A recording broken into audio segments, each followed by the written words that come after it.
All right, good morning, Admin Mastermind and Teach Better family. So good to see everyone this morning. We had a great group and conversation, and we had a special guest who you see on screen, Emily Paschall, and she's got the wonderful book, Multiply Excellence in Your Schools, which I'm holding right here for everyone to see. So definitely go check that out. But Emily, I just wanted to say before we begin this conversation, thank you so much for joining Admin Mastermind this week. Thank you for having me. I'm honored.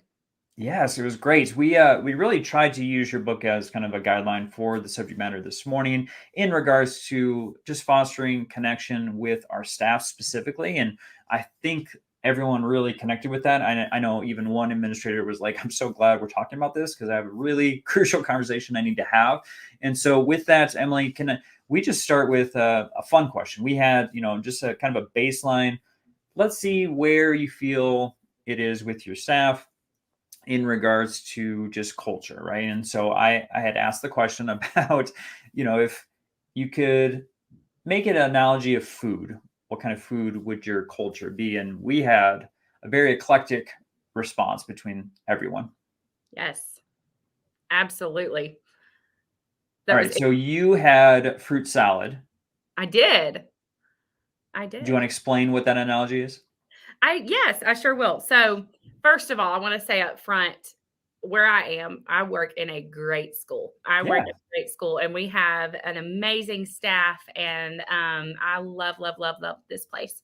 But a lot of times in my history of being in schools, this is so common everywhere is that at first, when you go into a school, a lot of times it's like a fruit salad, right? Because there's different types of fruits and yeah. it might taste different and be very different, and not everybody's on the same page, right? Or, maybe we all need to come together and figure out, okay, there's a whole lot of greatness here. And so how do we come together and make even better things happen, right? For Mhm. kids. And then sometimes, in the Zoom session, people were talking about, and sometimes there's sour fruit, right? I mean, Yeah. that's just the reality is that sometimes there is that little bit of negativity in there. And so, but I've been at this school that I'm at for 3 years, and just with this being the closing of our third year, I was saying the other day that I feel like, I can just see before my eyes this shift happening in our school's culture, and where teachers are, there's this common expectation and this common goal and destination that we're all striving for, which is kid centered, right? Yep. We believe that all kids can achieve at high levels and all kids can reach their personal best and every single kid. And so now I feel like 3 years in, as we've all learned how to work together and how to um, be on the same team, it's like we're becoming a smoothie. Was Yeah. my analogy of, we've now stepped into this blender and we're being blended together. And do we all do it the same? No. Every teacher has different strengths and different gifts, and they have different things to bring to the table, Yep. but we all have the same end goal.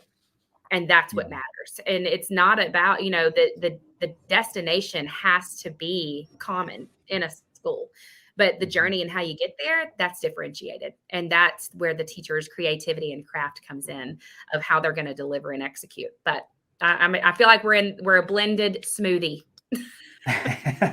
No, and someone even said like you must be the shot of energy within that smoothie. So loved that analogy because I think a lot of people can connect that. I mean, some other responses was a buffet. Some said plastic food, like it looks like it's all beautiful, but inside it's hollow and doesn't have any Right. real value. So I know there's like a lot of people that are probably thinking right now, like on their campus in their district, what would their food analogy be? And I thought it was a great way to get people at least to kind of assess what's going on in their environment and then to move on to the next question, which was, how can leaders leverage their own experiences to foster connection and support with their staff? Because some of our staff is maybe resistant to a relationship, maybe they're unreachable, or maybe it feels like that right now. So we were trying to think through some strategies as to, get to those hard to get reach places in the campus, because as we know, some people have been on a campus for a really long time, and they don't want advice, they don't want potentially to have a relationship with the admin. So what are some strategies? So Emily, what was some takeaways from that question with the group? Yeah. I thought people had really good answers. I thought that was a great conversation that we had, because I'm a realist Yeah. and being in administration is not easy, and you're not always going to be the most popular person in the building. And No. now, is it going to be like that all the time? No. But as new things happen or change happens or, or whatever, it's hard. Change Yeah. is hard, no matter if it's in your personal life or your professional life or wherever. Change is hard, and we're afraid of it. And I can definitely speak to that just, in my own experiences. And so, one of the things that we kind of touched on is, every school's different. And, Yes. it's not just this one easy answer of, when you step into an administrative position in a school, maybe you're walking into a school that had a leader before you that just had, where great things are happening. And that just gets to continue going, and that uphill. Right. But maybe you've walked into a broken culture, or maybe you've walked into a toxic culture, or maybe you've Hmm. stepped into a mediocre culture where it's good, but we can get to great. Right. Maybe you've stepped in somebody that talked about, the plastic fruit, the Yeah. plastic food that, you think it looks really good, but then when you step in and you're there every single day, you realize it's kind of pretend. It's not Yep. reality. Maybe it's the community that's making your school look really good, but now you've stepped in and it's like, whoa, like there's not much going on instructionally, or, we've got, who knows? I don't know what your school is. Okay. But the reality, yes, everything has to start with relationships. And so how do you do that? Because not everybody's going to like you from the get-go.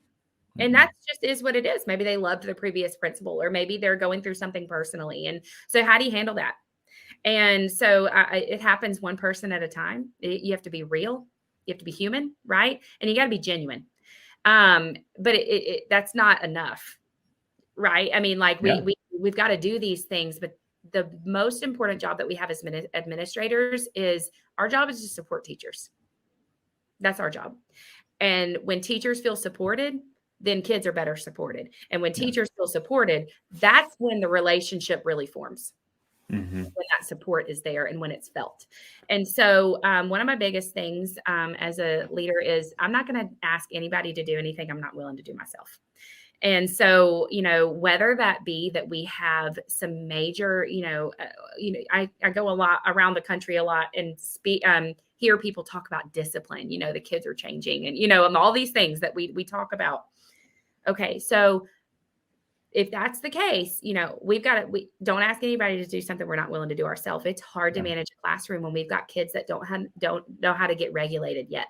And Hmm. so, how are we in there in the trenches with the teacher, helping them through that? Maybe we're helping during the lesson and coming up with some management techniques that work, rather than just spouting stuff out, right? Or Yep. maybe when the kid is needing to get regulated, we're the one with the kid helping them get regulated, and help. When those teachers feel that support, that relationship's going to grow, For because then sure. they want to work with you and they want to learn with you and want to learn from you. And so, the other, when it comes to instruction, right? Because, culture doesn't always mean happy. That's one of the things that we have to realize is things are going to happen and circumstances are going to happen. Things like COVID are going to happen, right? Yep. Circumstances don't make or break a school's culture, they reveal it. I'm going to It's say true. that again. Circumstances don't make or break a school's culture, they reveal it. And so, if we're like, thinking through the lens of instruction, if we're seeing that we need to make some gains in our student learning, because that's what school's all about, right? That that's hard. It's hard for a teacher to think through, oh, I'm not good enough, that. So how do we handle that? Well, I'm certainly not the best teacher in the building, but I'm committed to being the lead learner. And Hmm. so I've never stopped teaching since I left the classroom, and I never plan to. And so if a teacher is struggling, with, math or read, whatever it is, hey, I'd love to come in and let's work together. Let's figure it out. Like, we can talk. And so the teachers see me teaching, and they see some great lessons and they see some that fail, and that's okay. And at the end, it's me being human saying, woo, like, next time I would do this different. And then when they see you modeling that, they're okay with failing and growing and learning and, on repeat. They become okay with that. But we as leaders, in order to build those authentic, true relationships, yes, we can give donuts, and yes, we can bring surprise breakfast, and yes, we can do these things to be a shot in the arm of a boost of morale. But relationships grow when people feel supported and when they feel heard and when they feel seen. And we've got to be in the trenches with them, and we have to stay there. Yeah. Well, love that answer, Emily. I just wanted to highlight a couple of things that people said in addition. So, Right. one administrator talked about being consistent, being real with your attitude, decision making, and communication, because they were bringing a lot of energy, a lot of happiness to the position, and people's first perception was, oh, they're fake. This is not real, right? And unfortunately, their experience, I guess, with that admin was that that was the case, right? There was a persona that was being, or a facade that was being generated every day. And this administrator specifically had to be consistent to show, no, this is truly who I am as a leader. Some other pieces was being open and honest in communication, being vulnerable, being approachable, which is huge. You had said something too, Emily, that I wrote down, which was fighting against culture of competition against each other. Yeah. That it's actually competing against themselves and trying to shift that mindset, which is huge because sometimes we get in this silo of, I'm not going to share anything because I want to be the best, right? I want to do what I'm doing well, and I don't want others to take advantage of that. So potentially trying to shift that culture to not have that competition with each other, because we're on the same team. So we need to make sure that we're helping each other.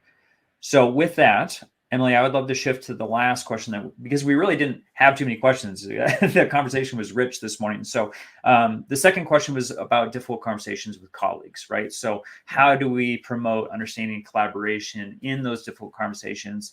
Someone was in it today. They witnessed something that they knew needed to change, and they needed to have that crucial conversation today. So with that, Emily, what were some things that were discussed as far as maybe approaching this in a way to resolve what is being seen, but also, to have that understanding with the colleague that, we're not here to get you, we're here to help you in this situation. Right. Creating that culture of I've got you, not creating a culture of gotcha. Right. Right? Yeah. Yeah. So I thought that was really good conversation, first of all. But here's the thing we have to face. I posted this on Twitter last night, and this is not my quote. This is somebody else's quote, but it said, when we avoid hard conversations, we do not keep the peace. We are keeping the tension. So, but it's all in how we handle it. Right. And so Right. a lot of times, and someone had spoken up and talked about, sometimes it just means like, just have the conversation, right? Like Mhm. just talk to them as human and as a human and address it and ask, how can I help you? Right. And how can we fix this? Or, I'm here to help. What can we, most people, if we approach them in the right way, are going to receive it well. Most people. And Yep. so, but what often happens is we just don't go have it. And when we don't have those conversations, that's when it festers, and then one day it explodes. And so I've not always done this right. So, first of all, I mean, this is through lived experiences of not doing it right and then doing it right Yep. and learning the better way. Anyway, but yeah, I mean, you have to just if you have them sooner than later, it most always fixes it. But then the conversation came up about, okay, what about the person that doesn't want to change that? I mean, what do you do for the Yeah. person that is not reflective? Because there is a small population of people that is that way. And is it most? No, it is not. It is not the majority. So we just had a conversation about, in my book, I talk about how to deal with difficult conversations and there's even a scenario in there, like, of what would you say to a Yep. resistant teacher, because there's different forms of resistance, right? And some people it's just insecurity, and a lot of times with a new teacher, a first year teacher, that resistance is coming from insecurity of just like, oh, I'm embarrassed, like I don't want to, and that is a completely different approach of relating to them and telling them, hey, I've been there too. Like, I get it that you're struggling with classroom management. Like, let me tell you something that happened to me. And, and then them feeling like, okay, I'm not alone here. Right. And then helping them. But then when the person just doesn't want, doesn't want to do it, doesn't want to see themselves need as a need for growth. That's when you just come at, you talk to them about, we have to see ourselves as a part of the problem in order to be a part of the solution, right? And we've got to hit it head on. And but it's all in the approach, and it's not about sitting across the desk, across the room and approaching them in that way, in an authoritative way. Sit by them, right? Address it head on, and talk about, if we've got to see ourselves as a part of the problem so that we can be a part of the solution. Yeah. We, not you, we. And I'm here to support you on that journey to getting there. Yeah. No, it was a beautiful conversation because, like you said, we were talking about the questioning techniques, about the environment, about making sure that we're sharing our intentions, about, how much we care about the person and allowing them to be the best version, providing, feedback that's clear and kind, but not looking to just, feed them a bunch of compliments. We're there because there's obviously an issue that needs to be resolved. And so not allowing it to become you problem, it's a we problem, like you said. So we are here to fix it, and trying to hopefully change some mindsets, because like we said, there are some folks that don't see themselves a part of that problem. So how do we get them to be in that place that we need to make change? And so loved the conversation. I loved, Emily, what you provided, as far as just advice, because I'm with you. I'm not perfect. I was never a perfect leader. I failed plenty of times in these conversations. And so if we can, share that out with this group to hopefully have them have a better experience than we did and not fall flat on their face, I think, that's wonderful. So I appreciate you so much. I appreciate you, joining the group. For those who are watching on YouTube for the first time and, are curious about, what on earth we're talking about. This is a bunch of leaders and administrators all over the country and Canada joining us every Tuesday morning, 9 a.m. Eastern time. And if you're interested in joining for free, it doesn't cost you anything but 45 minutes of your time on Tuesdays at teachbetter.com/mastermind. You sign up there, you get your Zoom link, and then you can save that Zoom link for future conversations. In addition to that group, we've also got a Facebook group that is growing like crazy. I think we're at 250 people. We've only been in existence as a Facebook group for a short period of time, but would love for folks to join us there as we are continuing the conversation every week, because we don't want to just meet on Tuesdays and be done with that. So we want to make sure that we are continuously leaning on each other as a community. So, Emily, love your book so much. For those who are watching, again, I'm going to put it on the screen for you. So Multiply Excellence in Your School. Please make sure that you head out to your local bookstores, go to Amazon, wherever you buy your book, and make sure that you are supporting Emily. And then how can they reach out to you too, Emily, in addition to, seeing you on YouTube? Yeah. I am on Twitter and Instagram. I'm on Voxer as well, but my username is Emily A. Paschall.